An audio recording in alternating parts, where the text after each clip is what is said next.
Para ditën e kësaj së marte, 5 ekipe finaliste prezantuan projekte për kampusin e ri universitar Aleksandër Mesiu në Durrës në kuadër të një konkursi ndërkombëtar që synon krijimin e një hapësire ku arsimi, kërkimet shkencore, inovacioni, sipërmarrja e jetës studentore të ndërthuar në një ekosistem të vetëm zhvillimi, kryeministri Edi Rama vlerësoi rëndësinë e konkurseve ndërkombëtare në zhvillimin urban e mundësinë që ato krijojnë për profesionistë të rinj shqiptar për të përfituar nga eksperjenca e arkitektëve më të njohur në botë. Sipas Ramës, projekti kampusit universitar synon ta shndrojë Universitetin Aleksandër Mesiu në një qendër moderne studentore e komunitare.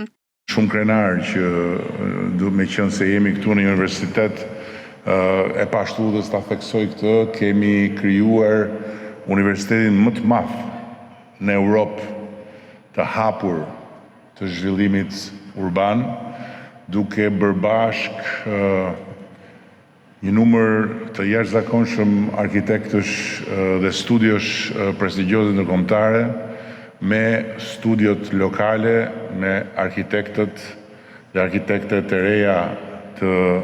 Shqipërisë. Është një universitet i hapur në kuptimin e plot fjalës, sepse u jep mundësi të gjithë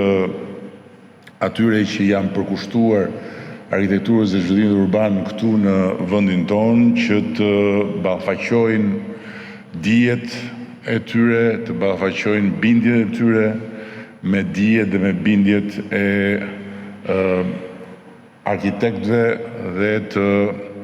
studiove që janë në pararoj të zhvillimit urban në botë. Mundësi të rriten profesionalisht,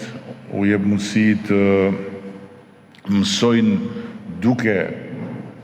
bërë punën dhe jo thjesht teorikisht, u jep mundësi të shoqërojnë në gjithë procesin krijues dhe pastaj në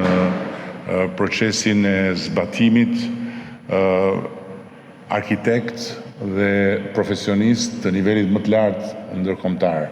Ndërkohë, Ministra e Arsimit Mirela Kumbaro theksoi se ndërkombëtarizimi mbetet një nga prioritetet kryesore të arsimit të lartë, edhe në kuadër të ndryshimeve që po i bëhen ligjit. Ajo e konsideroi kampusin e ri si një investim strategjik për zhvillim afatgjat të universitetit, jetës akademike në Durrës.